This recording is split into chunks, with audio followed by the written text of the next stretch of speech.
Okay, so I'll begin. I want to talk a little bit about the framework of the video I want to introduce to you. I'm sitting on my microphone cable, just a moment. Okay.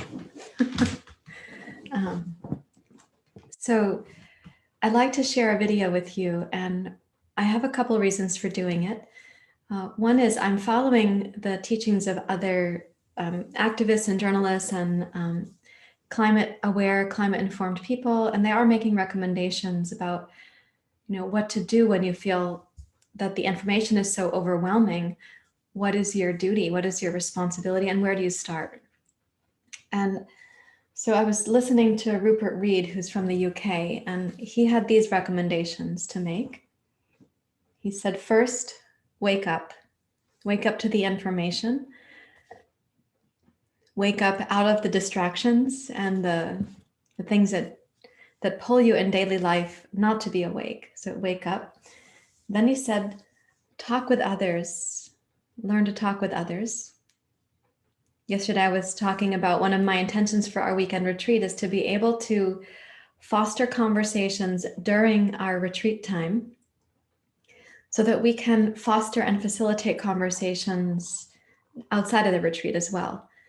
Because you may be people slightly more aware than other people, and you only have to have a couple degrees more awareness, but we'll all need the skills of conversation, of communication, because what needs to be spoken about is not easy.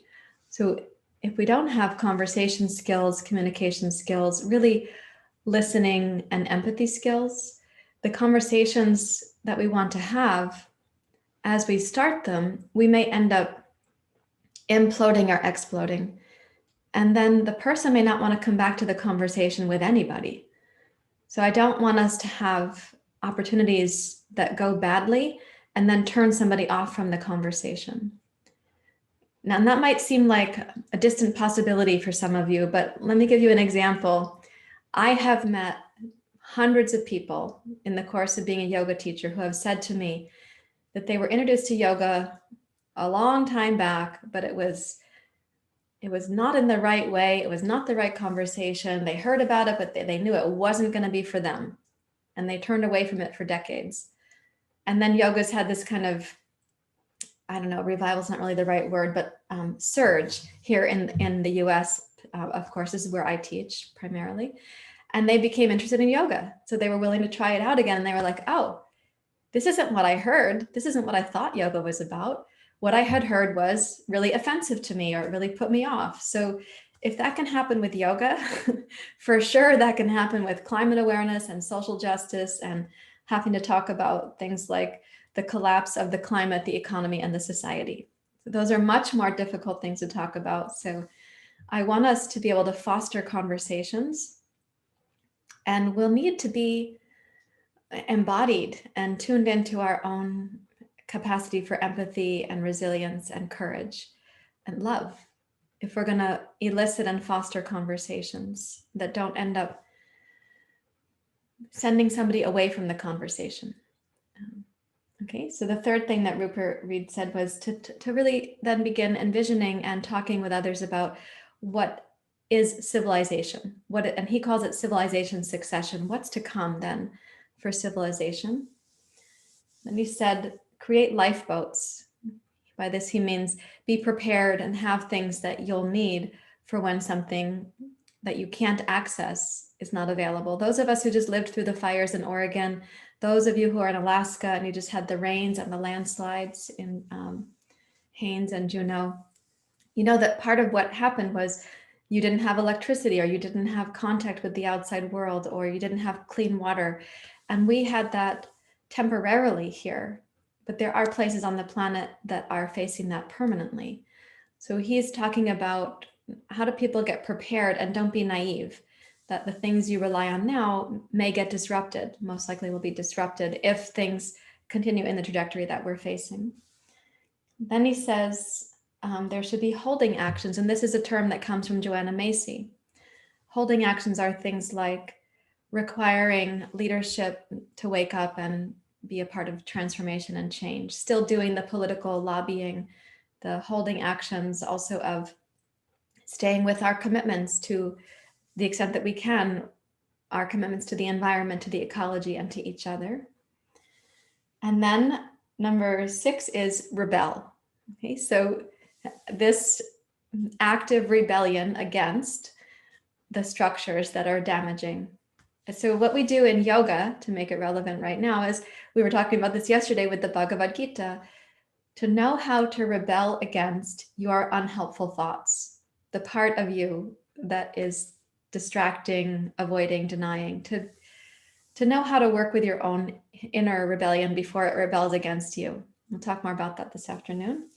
And then his 7th thing is to stop so that we can reflect, restore, listen, and then take action that's not going to cause more chaos. So he says, very important to stop.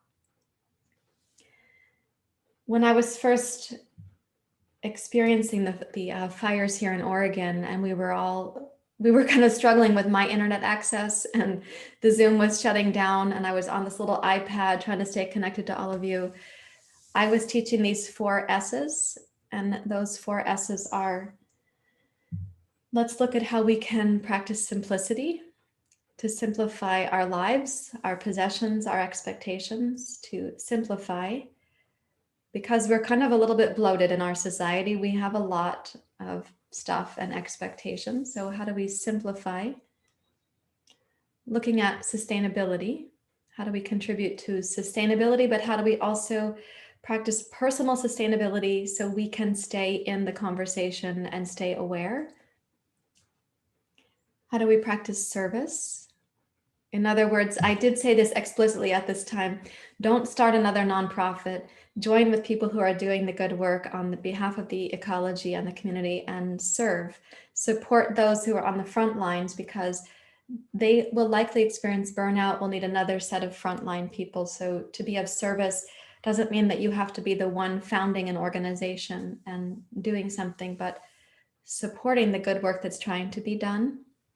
And the 4th one was sadhana, to have your daily practice. Sadhana means to have your personal practice and to have it every day, if necessary, several times a day.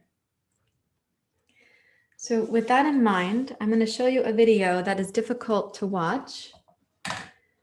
And then we're going to practice, because I want us to be able to take in some of the information, really let the body be a part of your research, and also that the body feels this already before your conscious mind knew it. Your body, parts of your body already know that there's a very despairing circumstance. I'd like to play this video and then have us also practice having enough space for reality and sadness and grief. And then we go to our practice and we see how do we help that to move through, so that on the other side of our practice, we are also able to be people who we can provide safe harbor to others who need to come and have this conversation. So do I have your permission now to show the video? Are you feeling ready? Okay. Let me say to those of you who are here who aren't a part of the retreat, I'm not an expert.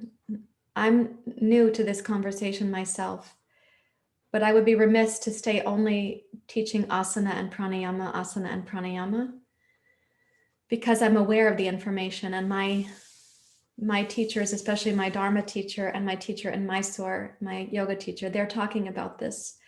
So I feel, with respect for my teachers, that I also have a duty to be a vessel for the information. But I'm not in 100% equanimity. I have my own sorrows and confusions and overwhelm. I'm with you. And so thank you for welcoming my vulnerabilities and my difficulties, as well as your own. So to share the screen, I'm going to go to this other camera.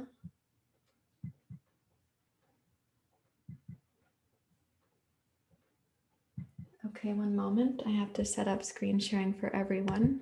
Thank you for your patience. I go to advanced. No, it's a different button, excuse me. This button. All participants can screen share. Okay.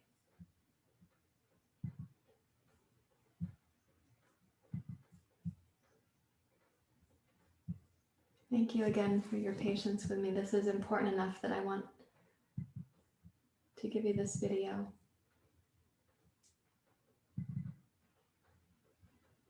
Okay, here she is. So this is a doctor of ecology, also from the UK. And this video, this is a clip from a larger video. So you're going to see some data on the screen. You'll be listening to her words, and then the video will end. It's about 1.5 minutes long. She's going to talk about the ocean as our lungs.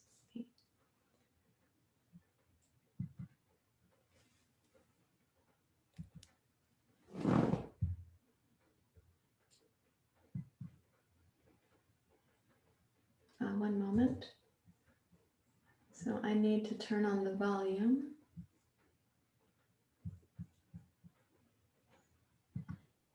Okay. Now you can hear me talking? Robin, is my voice coming through? Yes. Okay, and now here's the video. Now why is that not coming through though?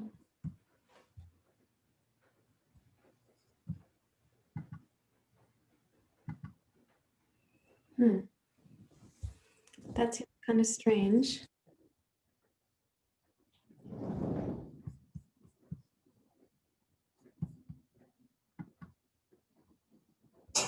Ocean acidification is to double 100. It's seen as.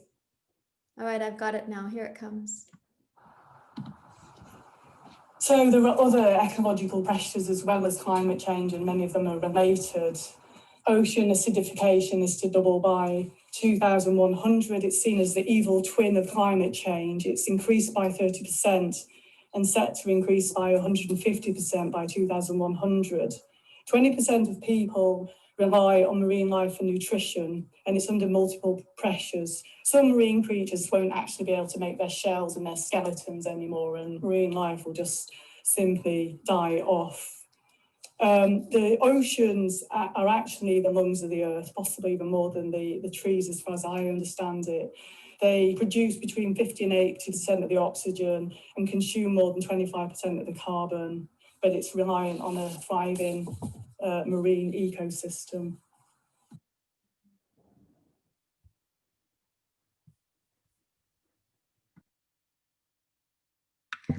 So notice on this illustration, on this slide from their video, I can't point to it and have you see me, but the orangutan on a tree is fighting off a bulldozer to save its home.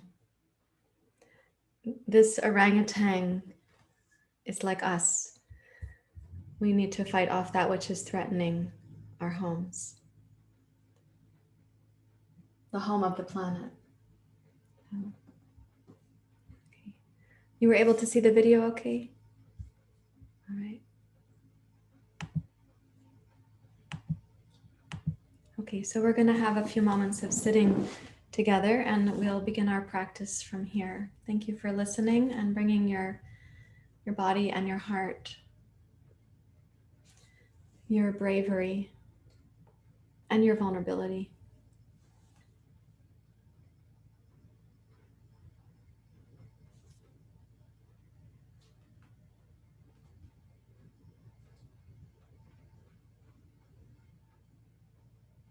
So when you turn to your seat now, and I invite you to breathe, let's not breathe in a way that sends emotions away, but breathe more subtly, so you're breathing with the emotions, the way you'd imagine the ocean is breathing our planet. So you can practice right here in the present moment, feeling, breathing, not suppressing or denying.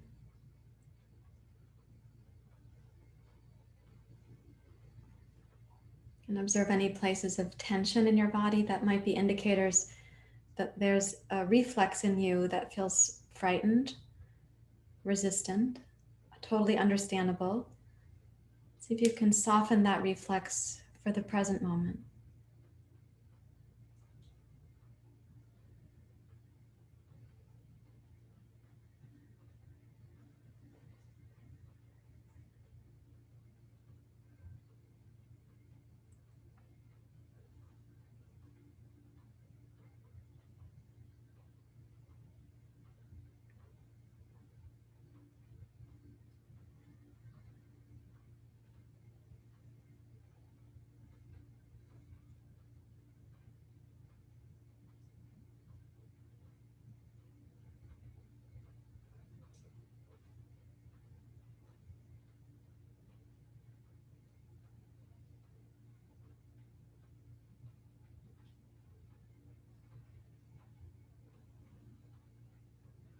And appreciating yourself for having the bravery and the courage.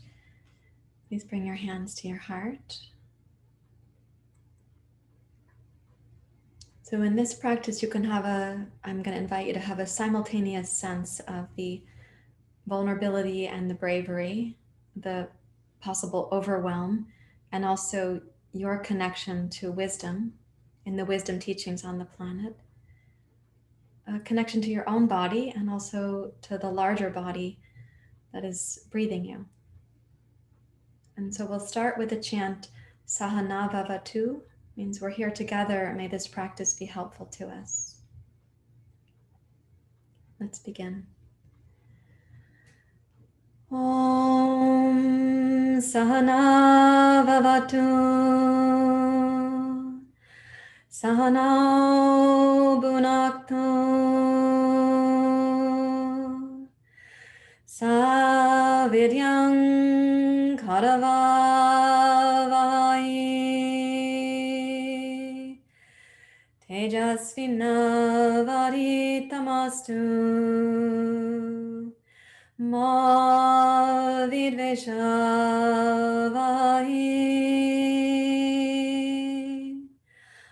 Om Sahana Vavatu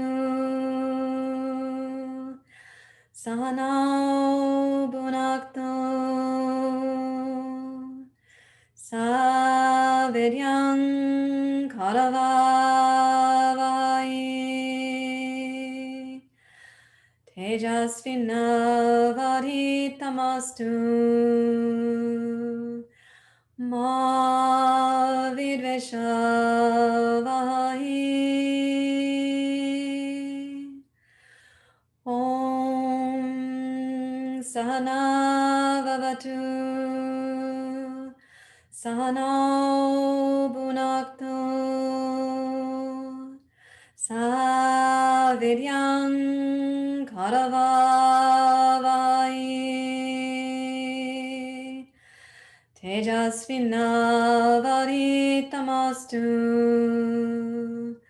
Ma Vidveshavahi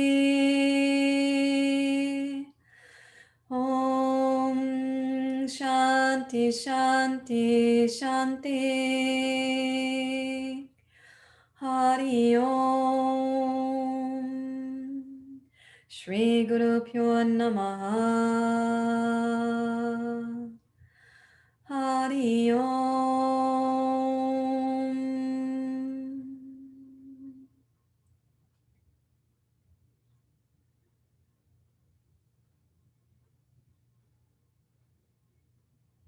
And with your exhale, you may bow your head to your heart.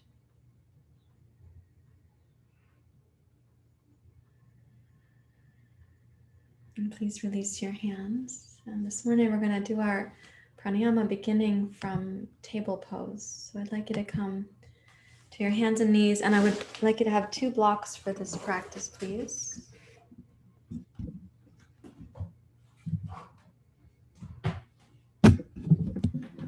And the blocks are going to be for your hands. So this is where you make your table pose with your hands a little bit elevated. I would recommend the blocks are on the medium setting. And then, as many of you know, some people think it's reversed when I do this, but we're going to inhale to cat and exhale to cow. And that we'll do purposely because we're going to start using an exhale breath that lets us use the lion's exhale, and then also the exhale where we blow through the mouth like a straw. So let's begin first with inhale to cat pose. Exhale to child's pose.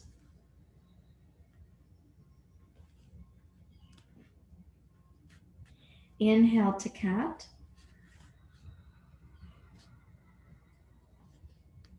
Exhale to cow pose.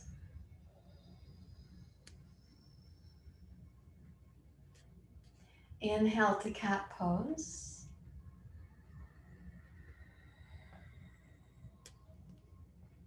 Exhale, child's pose. And again, allow yourself to breathe with the feeling tones, the ambiance of your body, not to suppress it. Inhale to cat. Exhale, cow pose.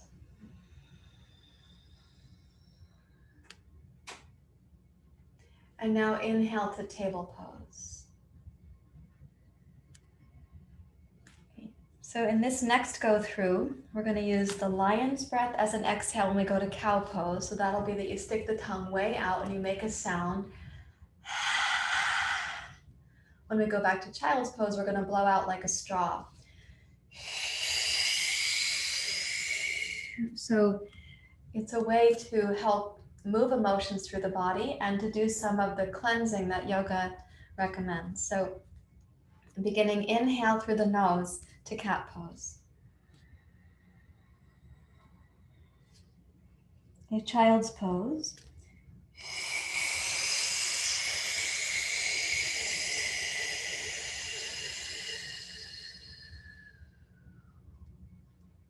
Inhale to cat. Cow pose, lion's breath. Inhale to cat.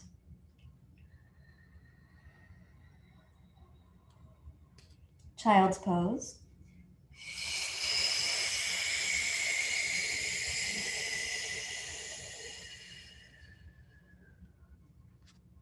Cat pose.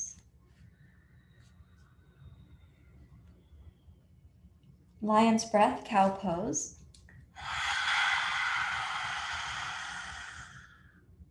And inhale to table pose.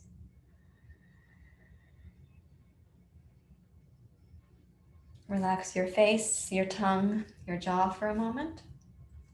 Now when we exhale to child's pose, we're going to be using the sound of hum, which is spelled H-U-M in this case.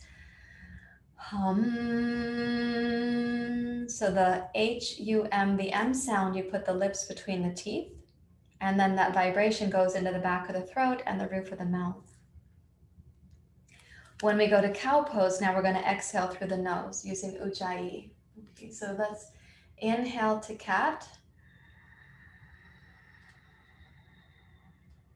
Child's pose. Hum.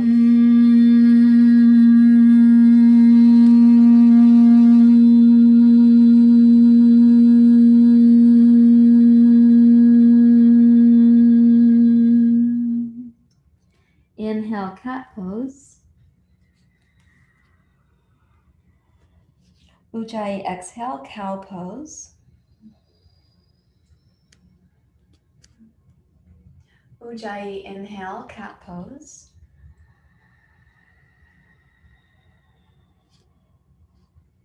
Child's pose. Hum.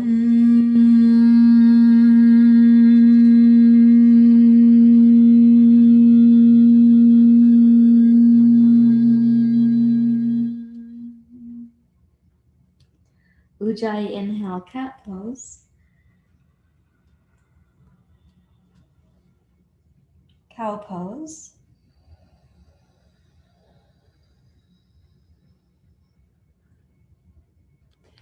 Cat pose.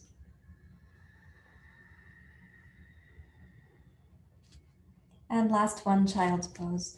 Hum.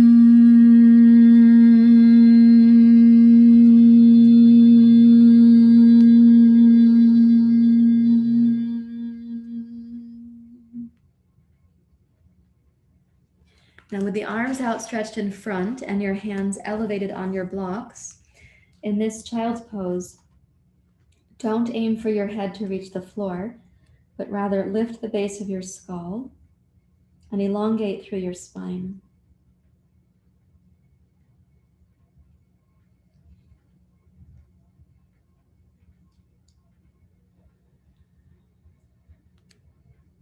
Now, press your palms down and start to pull your heart forward. Rise up to cow pose. And I'm hoping that your blocks are stable enough to do this. So you're going to bring your hips forward and down and place your forearms on the blocks. So this is an elevated version of a pose that we call Sphinx Pose. And You can be on the elbows. Since my hands are free floating here, I'm going to clasp them together. Probably your hands also go past your blocks because they're only a certain length. So now I'd like you to press down into your elbows with your inhale. And if you're able to, raise your heart, your collarbones, and your chin. At the very least, raise the heart and the collarbones. You can add the chin if your spine is comfortable with it. Okay, and then exhale, press into your elbows and your knees and come momentarily to something like plank pose. You're just on the knees and the elbows for now. And then inhale, roll through again and come to Sphinx Pose. Open your chest, your heart, and your throat. And exhale, press into your elbows and your knees. Lift the low belly and hips like you're doing plank pose. Inhale, roll your hips down, heart forward, open your throat.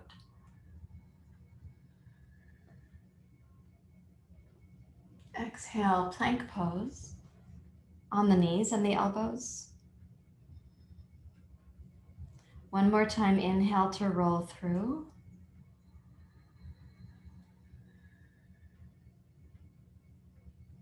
And last one, exhale to your elbows and your knees. And then walk your knees forward. Keep your elbows on the block. Separate your hands so your palms can go face up. And then as you're reaching back, let this be a little bit like a pranam. So your hips can come towards your heels. Stretch the arms forward.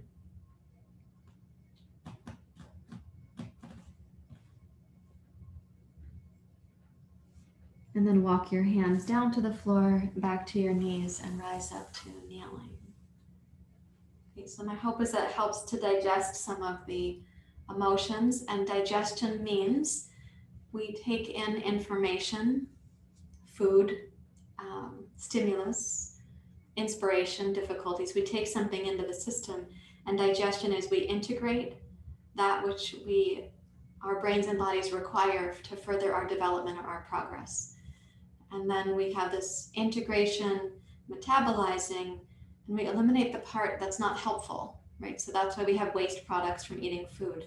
We also need to be able to have that elimination for the part of us taking in information that might not be helpful. Can we let that part go and stay with what's really informative and nutritive, necessary? Please come up to standing for Surya Namaskar.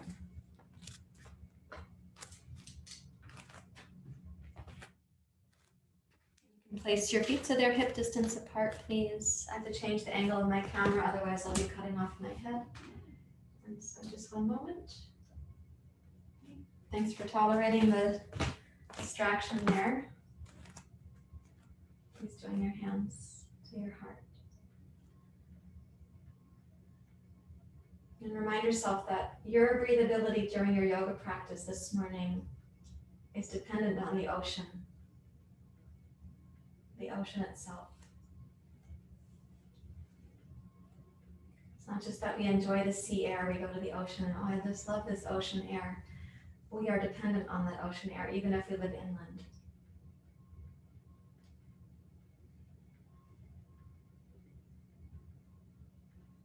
So Ujjayi breathing, please. Inhale, reaching up. Exhale, chair pose.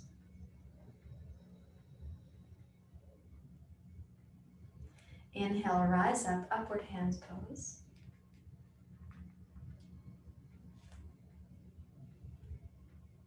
And exhale, Uttanasana. Bend your knees if you need to when you're coming down. I'm speaking to a few of you in the Zoom room. Inhale, bring your heart forward and open a little bit like cow pose. And then exhale, take your left toes back. This morning we'll be using the Crescent Lunge. Inhale, rise up, Crescent Lunge pose. And keeping the legs stable when you exhale, open your chest, your heart, and your throat. Inhale, raise your arms, broaden the back of your body, gaze forward. Exhale to open, a little bit like Sphinx Pose and Cow Pose just were. Inhale, raise your arms, gaze forward, broaden the back of your body. Exhale to open.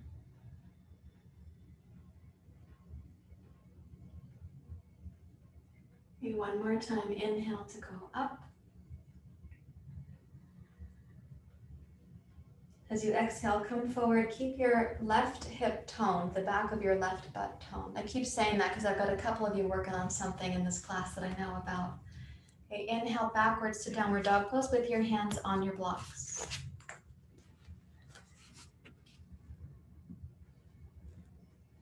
Then exhale forward to plank pose. Make your arms steady in plank pose. Point the toes of one foot and step over to come into seal pose. Slide your shoulders back, bend your elbows, come down to cobra so long as your shoulders don't collapse, only come that far down. And then inhale, press down, roll back up, seal pose. Exhale, plank pose. Inhale, downward facing dog pose. And then exhale, step your left foot forward between your hands. Make the right leg and right toes strong. Inhale, rise up. Yeah, beautiful. Thank you. Exhale to open.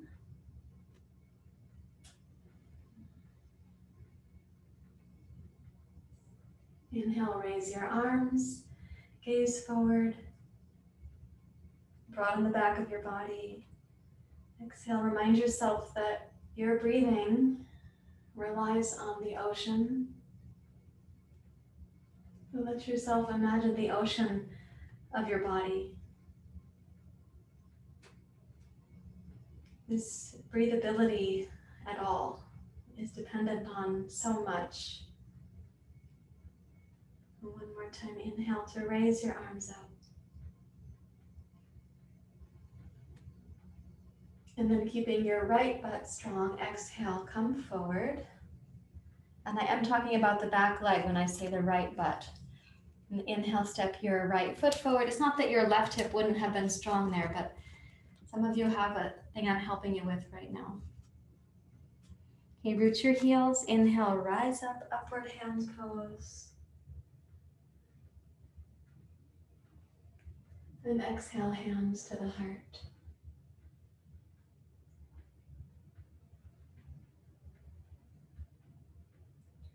Pause to feel not just the actions in your body right there, but to feel our purpose in coming together this morning is for sadhana practice, but it's also so we can feel the ecological dilemma, that we can become people able to have conversations.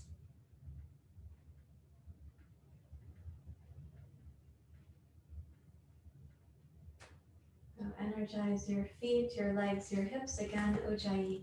Inhale, raise your arms up. Exhale, chair pose. Inhale, rise up. Imagine it like a wave cresting in the ocean. Exhale, Uttanasana, bending the knees for those who need to. Inhale, the heart forward like cobra pose. And exhale, left toes back. That's the base of your lunge. We're going to inhale, rise. Again, like a wave cresting in the ocean. This time, rotate to warrior two. Good. And what we're going to do here is very familiar to most of you. Turn your right palm up. Inhale to rise again like an ocean wave. And let's exhale. Bring your right forearm to your right thigh, left arm overhead, a little bit like the ocean touching the shore. And then inhale, rotate to rise back up. And try to make these transitions really smooth, without at any point sort of overriding or trying to dominate your body. So you can simplify the ideas you have about who you have to be in this yoga pose or how you have to execute the pose. And be with your felt sense, the breath moving through you. Let's go up one more time. You're being breathed.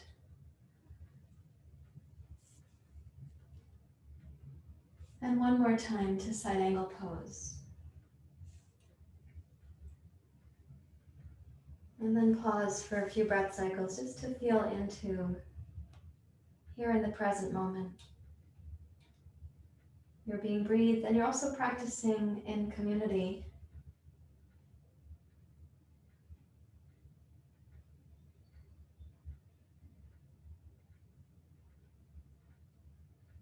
When you next exhale, reach your left arm down to its block. Pivot your left heel up. Place your right hand. Let's step forward. So your left foot meets your right foot hip distance apart. Inhale, glide your heart forward like you would in cow pose. It's okay to bend the knees. Exhale, take the right toes back. Press down through your left heel and rise up smoothly. Keep the back of the body broad and exhale, open to warrior two. Yes, turn your left hand towards the ceiling. Good. Inhale, rise. Again, no sense of dominating your body, no sense of pressuring. Sweep your left arm down and your right arm overhead. Inhale, rise. Of course, at your own pace, at the pace that your body is being breathed.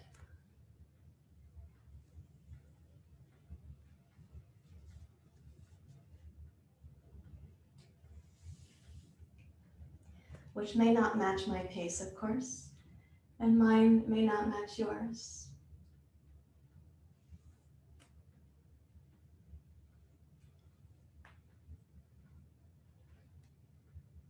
Let's do one more time to go up.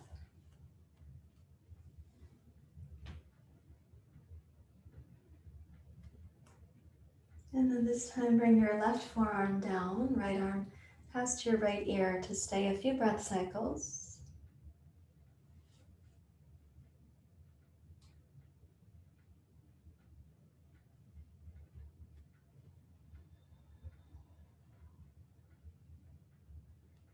And then you can lower your right forearm, right hand to its block, pivot your right heel up, place your left palm firmly and step backwards to downward dog pose. Okay, with your exhale, please come forward to plank pose. Make both arms strong. Step over the other foot first this time. And come to seal pose. Yeah. And then exhale to cobra. Shoulders back, heart forward. Yeah, good. Inhale, rise up. Seal.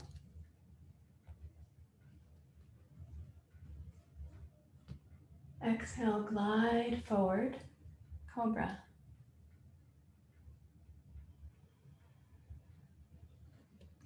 Inhale, rise up, seal pose.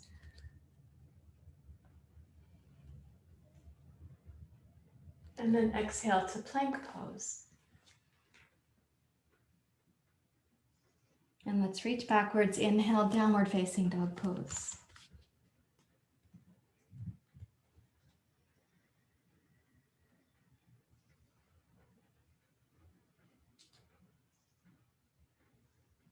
And now please step forward with your more awkward foot to come back to the front of your mat. Place your feet for Uttanasana. And then root down, rise up as you inhale, lift your heart, lift your throat and your gaze. And then hands to your heart.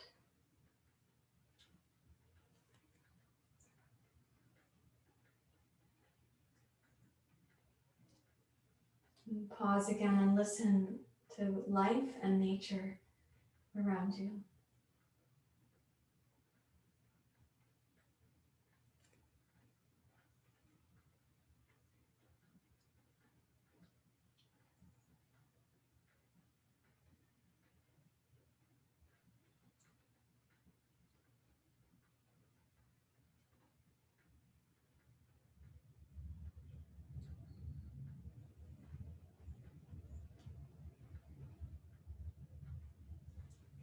And we're going to work with the hips and the legs in a way that we were doing last Sunday. Last Sunday we used a chair. We're going to do it stepping from chair pose this time. So what I'm working with is the alignment of your pelvis, pelvic floor, and then you can think of that as the structure of breathing is pelvic diaphragm, breathing diaphragm, throat diaphragm. And along this pathway is also what we call the bandhas and Sushumna and the chakras. There's a lot happening. So bend your knees and keeping the right knee bent, take the left toes back to a short stance for warrior one. And please make it a short stance because I want to work on this to come into the left upper inner thigh and hip flexors. So short enough that your hips can face forward. And press down into your left heel. And then try to send the upper inner left thigh back. You'll notice that that will tend to arch your lumbar spine. But keep the left leg steady like that. And then start taking the tailbone down. So let's picture that your left inner thigh and your tailbone, they're going to be kind of meeting each other. They're not really going to pass each other per se, but they're going to meet up. And you'll find that in through the left hip flexors, I hope there's a gentle opening.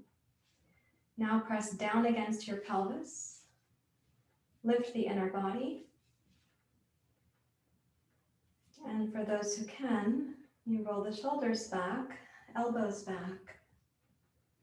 Lift your collarbones and your gaze.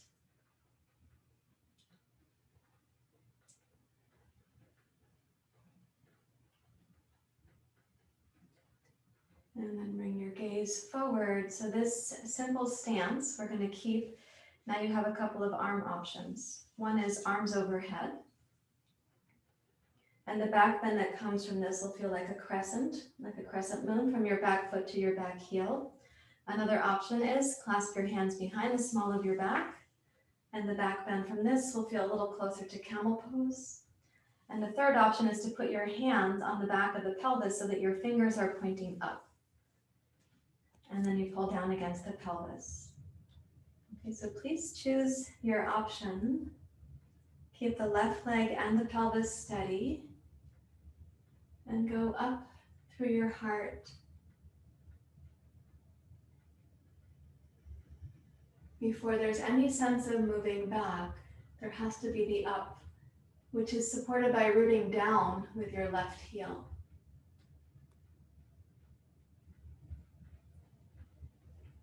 And now using your inner abdominal muscles, roll your torso up so you've come back up to vertical and step your left foot forward and come to mountain pose. And just notice what's happening in the left hemisphere of your body.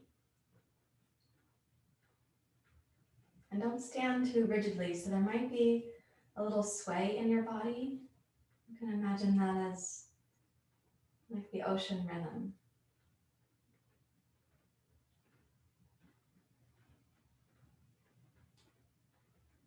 And then bend both knees.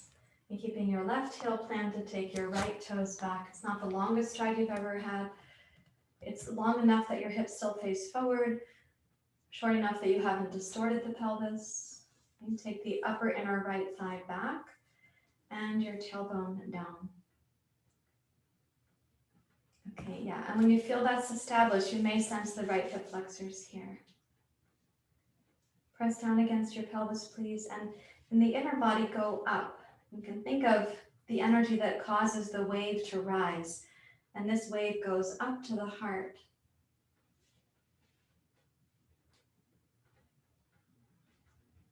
Notice the stability that you're offering to your legs right now, and that you're also dependent on.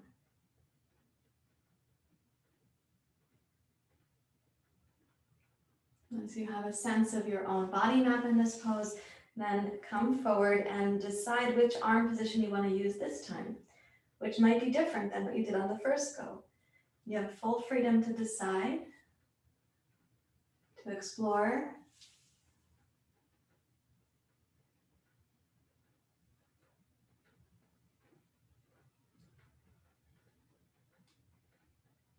Keep your right foot stable, right leg stable.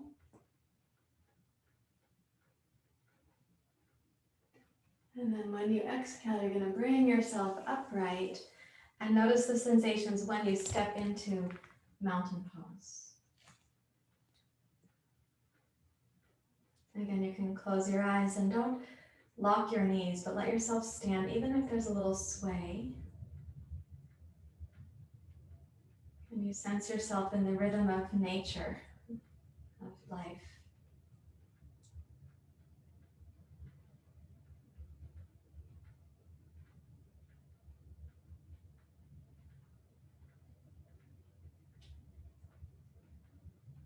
So one reason that I wanted to do it in this manner is that we're now going to put a block under the front foot. So for those of you from home, you have a question about your balance. I am going to recommend that you put a chair near enough by that you can hold on to it. So I will show the upper back of the chair is probably a better resource than the seat of the chair. So you're going to place the 2 blocks flat like this. Let's put the right foot on the first block like this. So you'd have your chair close enough that when you step back, you feel like, oh, if I need it, it's there, or I'm going to use it the whole time, whichever your choice is going to be. With your right foot elevated, it's going to change the dynamic here. And my hope is that we do access the hip flexors and the psoas a little bit more because of this elevation. And so bring your hips to face forward. Good. Take your hands to your hips and let's press down again. And just try lifting the inner body as the first thing. We don't even need the back bend to start sensing that you've already changed the dynamic here. So the left inner thigh goes back. The tailbone comes forward.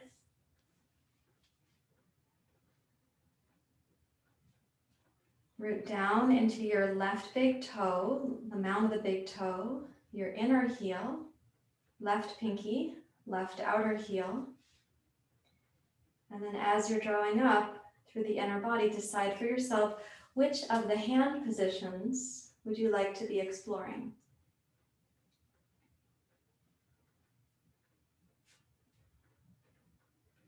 Make sure the heart goes up, so we're not just doing a back bend where you're collapsing into your lumbar spine.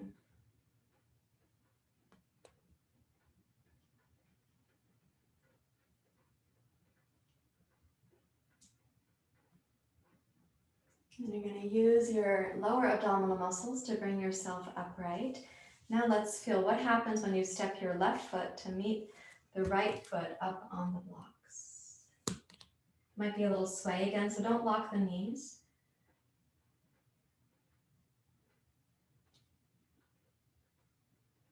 You can even close the eyes and see if you're able to welcome this sway. And you relax and sense the porousness, even the uncertainty of your own body.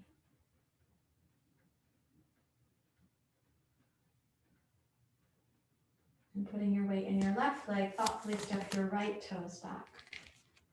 Use the chair if you need to, please. You take the inner right thigh back and the tailbone down and forward. Yeah, good. Place your hands and let's just press down at first. So this internal lift, it's you helping the rib cage to lift like a hot air balloon, go up through the upper palate, the roof of your mouth, and the crown of your skull.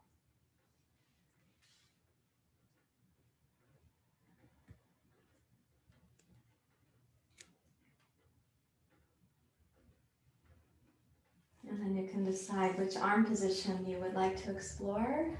And you can make up an arm position too. You're not limited to my ideas. You can make something up.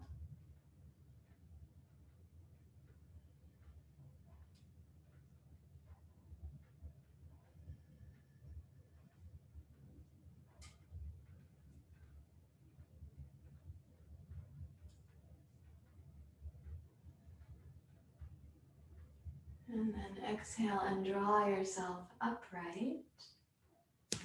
Okay, check your left foot is solid and then step your right foot up. And again, you can bend the knees a little so you're not locking them and let yourself stand in the kind of sway that might be happening.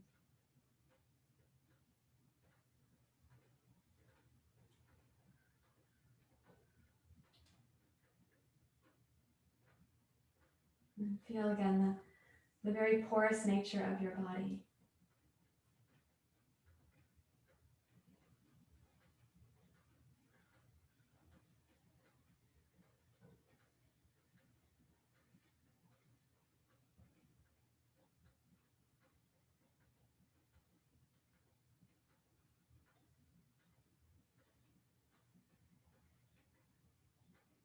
And please step backwards from your 2 blocks. Okay, nice job. Now I would like everyone to have a chair, actually, because we're going to work with the upper body. And the chair will face you. I'm also going to recommend for anybody for whom the chair is too firm that you put a blanket on it, or if having your knees on the floor is uncomfortable, you can add a blanket to that part of your setup too.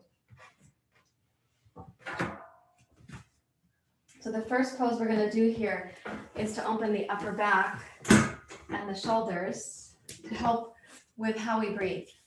So the whole process of breathing is amazingly compromised here in our very developed world.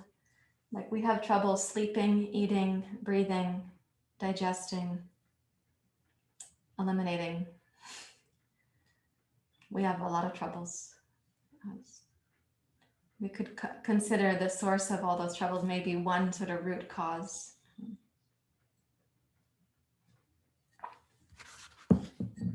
So how this goes is like this. You'll be putting your elbows on the chair seat, and we put a block between the 2 elbows like this. So you place the elbows, the block is a spacer for the elbows, and then you're going to touch your head to the chair seat if your head naturally touches the chair seat. The reasons that your head would not touch would include things like your shoulders are a little bit limited, and therefore you don't come into full range of motion for the upper arms. So your head would not likely reach the chair seat in that case. Please don't force it to come down. Another thing might be that you're relatively tall and your chair is relatively not tall. So then your head may not comfortably reach the chair seat. If it doesn't reach and you'd like to support your head, you can add a block between your elbows on the chair seat, or you can fold a blanket. So as you come back, this is a little bit like child's pose, table pose that we were doing earlier, even a little bit like the cow pose.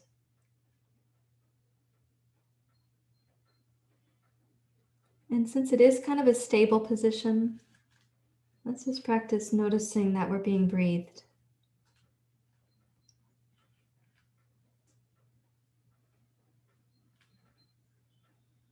And consider just really partnering with that, like as if breathing and praying were synonyms. When you allow the breath in and out, you allow the ocean to breathe you.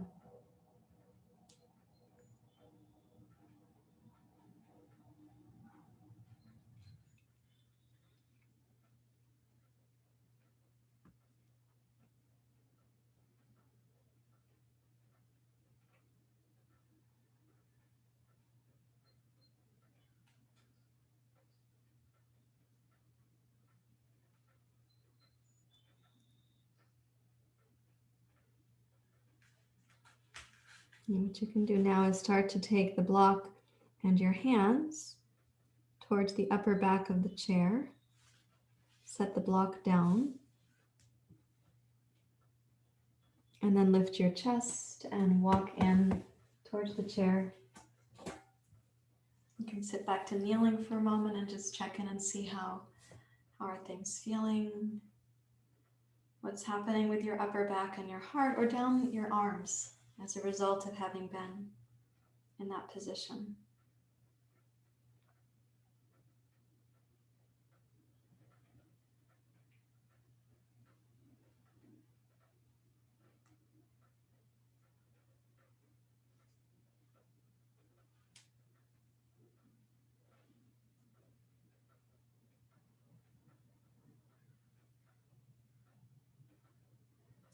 Now I'd like you to take a block in front of the chair and a block on the chair.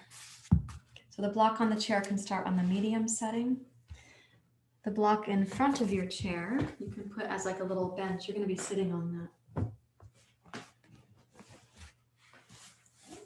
So my hope is that when you sit on this block and you lean back against the chair, you're going to feel that the upper back and the shoulder blades, the base of the shoulder blades, touches the edge of the chair. And then you put your head back on the block. So you're already starting to have a little back bend right through here. Let's take the arms up. And for those for whom the dimensions of your chair are such that you can hold the upper back of your chair or the sides of your chair, some of us are going to hold the upper back of the chair, but we have to bend the elbows because the upper back of the chair is short.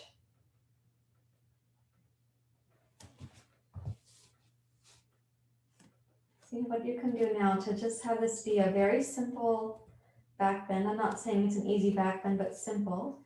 Can you breathe into the lower pelvis, your mid-torso, and then up into your heart?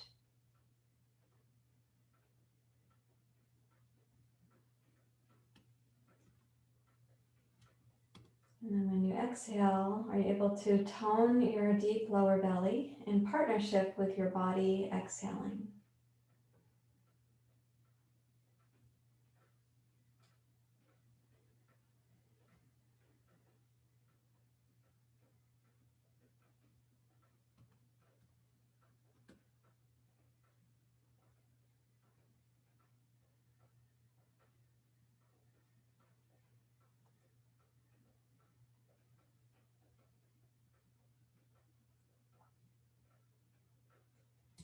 And now I'm going to ask those of you who are at your threshold for back bending to stay where you are.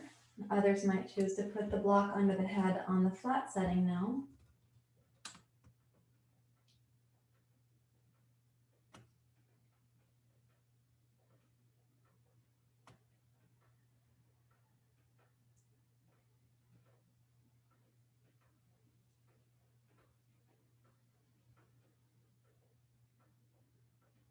And then those of you who are at your threshold would stay there.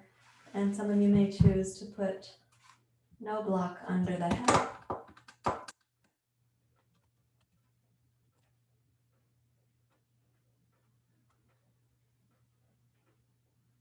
And see if you can welcome your body to be breathed. And for some of you, the first position, you're probably still there and you can feel your shoulders having an experience. And for others, they have different genetics or they have a different experience in their yoga practice. So we're not comparing, just giving options.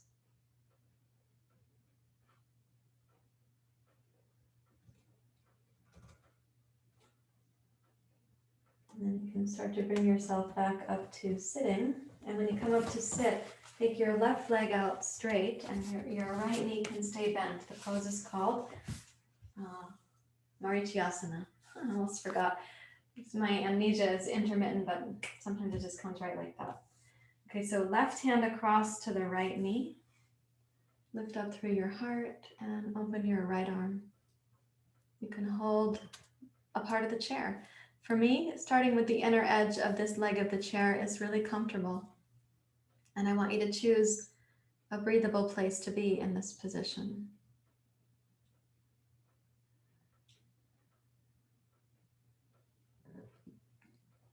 So without expecting more and certainly without demanding something more from your body, can you instead listen for where the breath comes to greet you?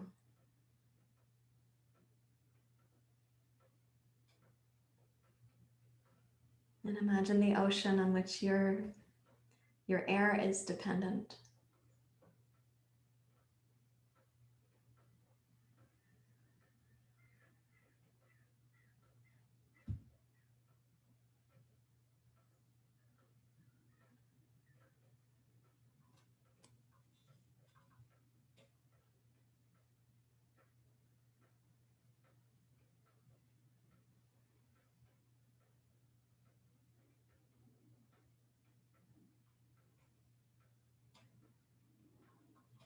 And when you exhale, rotate around to face forward.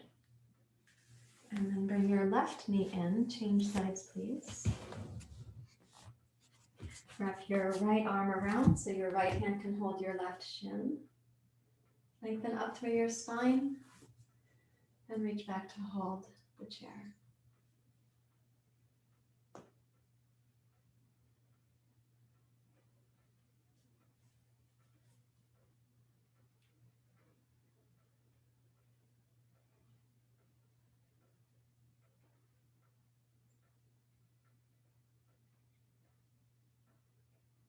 And listen again for the breath that is breathing you. The breath you think you're breathing is actually the one that's breathing you. And try to sense its dependence upon, its interdependence with the ocean.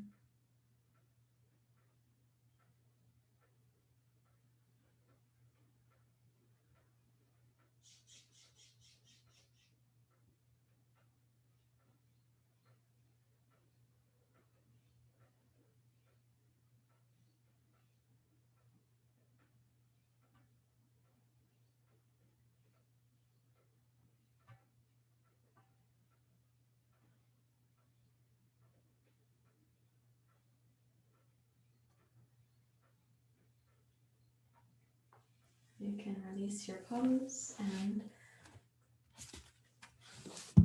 we're going to set up now to have a good duration in Shavasana so we can have meditation at the end. And this is my recommendation for this morning. You have 2 blankets and you already have your chair. I'd like you to take these 2 blankets and fold them on the long side, each one of them.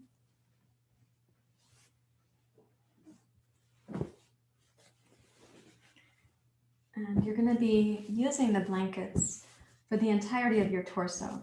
So you're going to place these blankets in front of your chair, please, like this. And if you're someone who has an eye pillow and the sandbags and everything that you like that, of course, you can use those things. What we're going to do is sit on the blanket carefully so you don't go on your blanket and then fall over the other side. So you place the hips and lie down and then roll onto.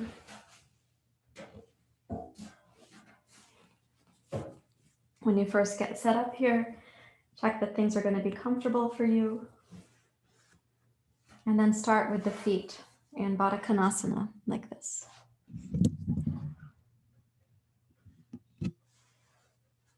That's to help open the lower pelvis and the lower belly. And again, I was saying earlier, the process of elimination, I spoke about that in yesterday's class, and the process of digesting information, news, food, stimulation. Digesting includes integrating, like absorbing, and also then eliminating.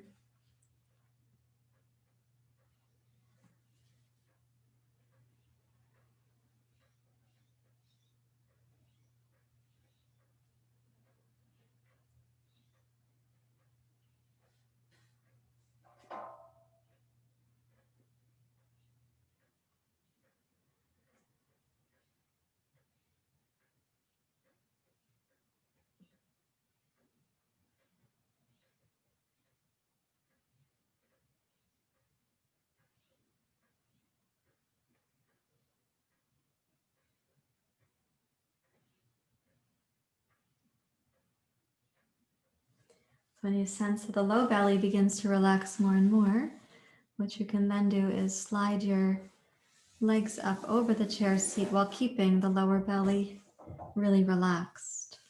And choose the place where your legs can be most at ease. If you haven't yet and you'd like to, you can put your eye pillow on. Lower the arms down, palms face down.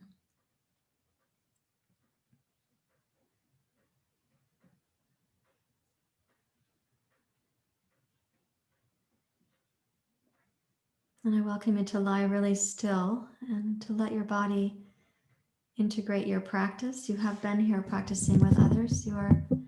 Maybe you're alone in your practice room, but you're not alone in the practice.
So welcome your body and your mind to be really still. Even though you are alone in the practice space, or perhaps you are, remind yourself you're practicing with others right now. And let the sounds of nature or civilization, whatever's in your ambient sound field, let that not be a disturbance, but a reminder.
Invite your body and your mind to get more and more deeply relaxed. And a sense of a barrier between you and the world around you that can keep softening, dissolving.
So welcome it again, this ever deepening process where your body gets heavier, the mind more spacious,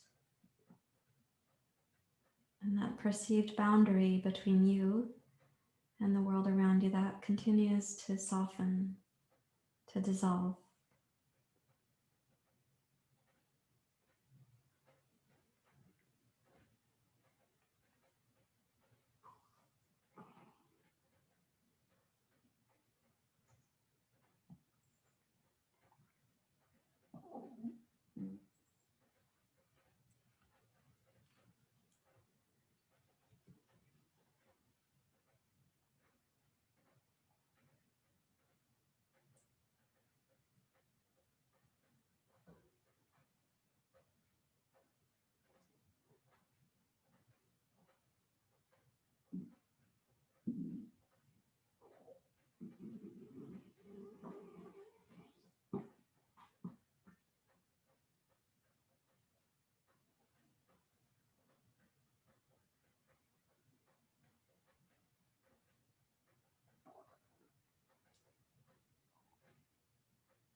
Welcome the process of your Shavasana for a few more minutes. Don't disturb by daydreaming, ruminating, planning.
Yeah.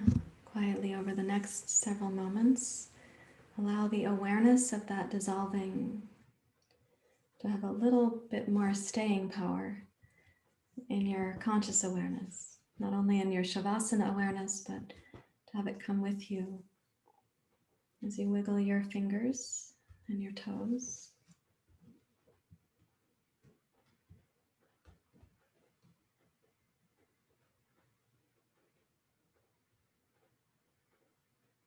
And you can please bend your knees.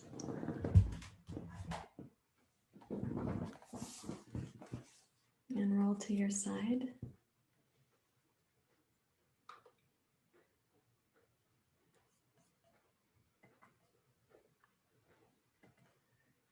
When you're ready to, you can then bring yourself up to sitting.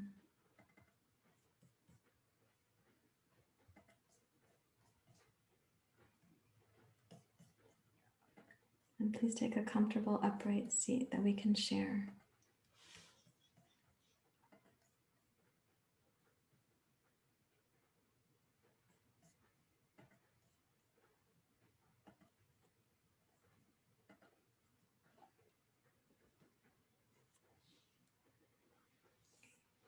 You can rest your hands in your lap. This is where we really simmer now together as if we were individual herbs in a simmering tea.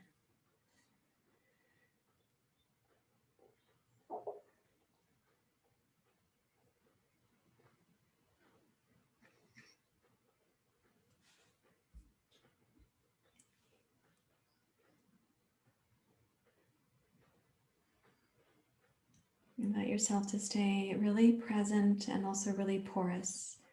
So not present like only to so-called your own experience, but really present, porous.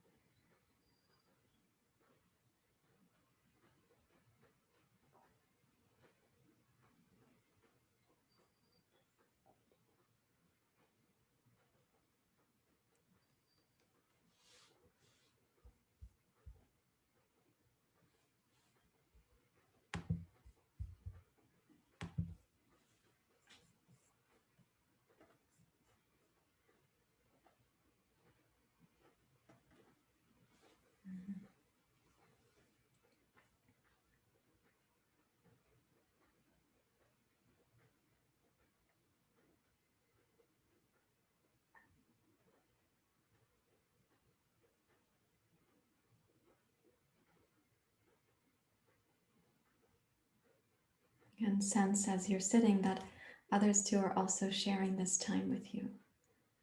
Each of us like an herb in the simmering tea.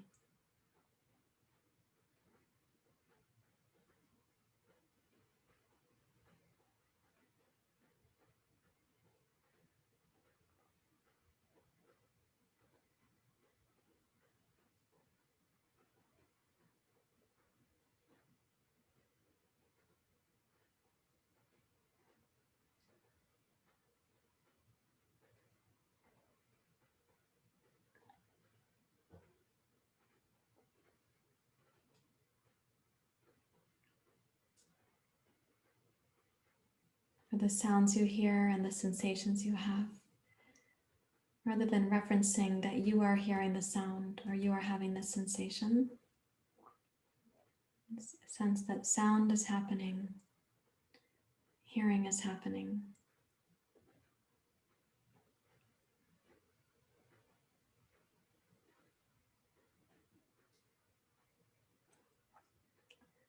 Sensation occurs. The felt sense of sensation happens.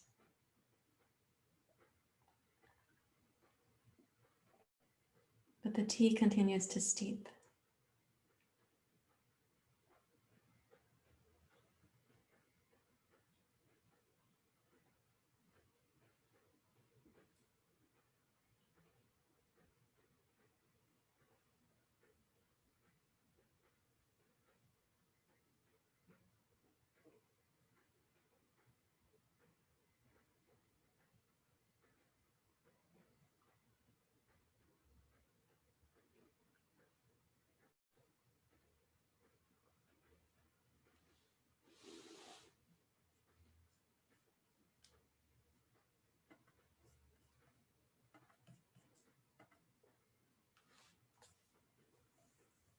I'll ask you to bring your awareness to either listening, or you can also choose, if you'd like, to open your eyes. I'm going to finish with a short video here.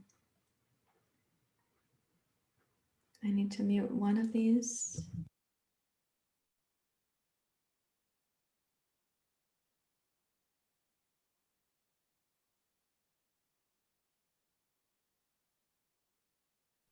And then let the other one be on. Okay, I got it. Here you go.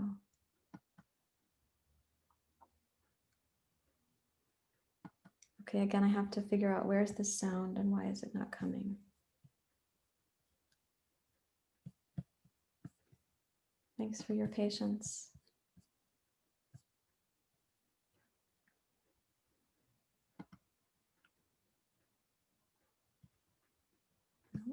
Okay, what am I doing wrong?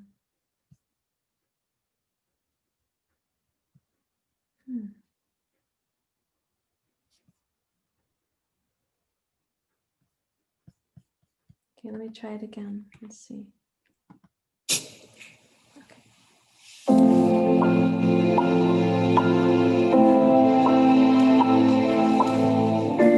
Let us just see it, simply. Enough to drink in spring's radiance, the yellow Scotch broom against green fields. Allow our eyes to reach into the morning like fingers into wet grass, our tears falling into April's rain. We've been too long away, and the need is huge, our desire unsteady in this time. Let the invisible wanting burst to the surface of our skin, where we may know this world who holds us so dearly, even in the middle of our blindness and in the beginnings of our awakening. Let us lie face down in her beauty, feeding her with our gratitude. She is waiting.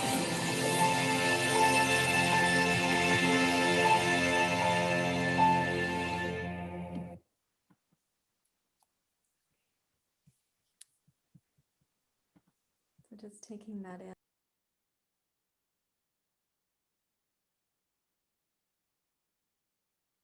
Your sound is off.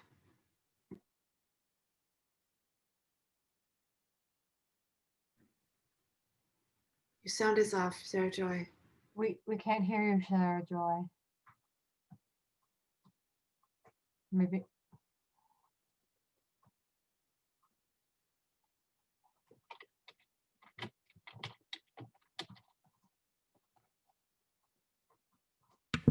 You can practice staying in the feeling of that, the feeling tones that come to you.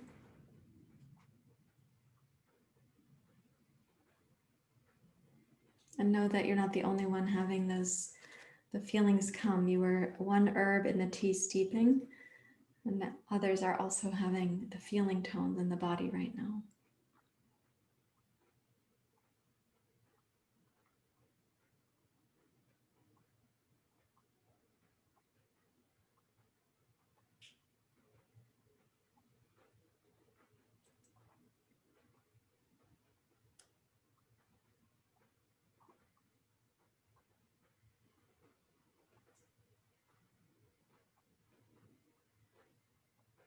You can sense yourself being breathed and also being a vessel for the feelings, the emotions. Others too are with you.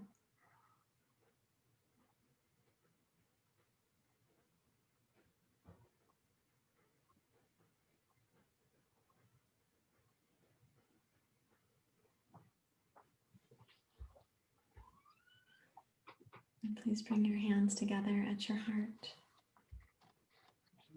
I'll be out in a minute.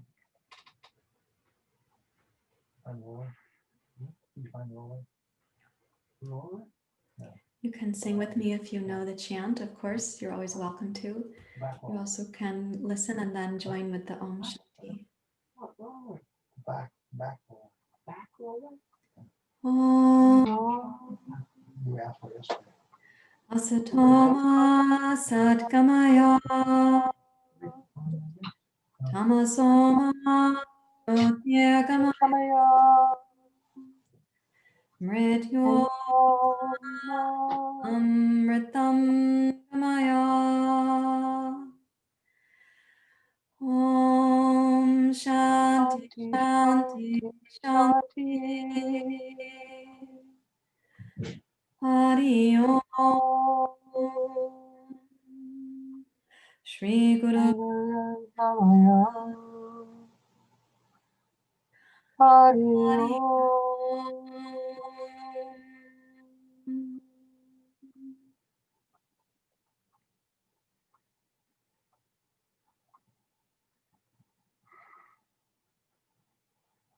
Thank you, everyone, for sharing your sensitivity, your courage, your bravery, your willingness.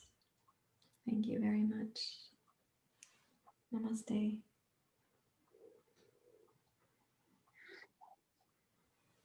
So may we become able to really feel, on behalf of moving into fostering conversations where we can be a part of how speaking, sensing, listening, and responding is happening. I know you may not all feel prepared to foster conversations. I don't really feel prepared either, but there's a necessity. And if we can practice with each other, because we actually have a shared practice in terms of yoga, if we can practice here, then we can develop the ability so we can take it into other settings too.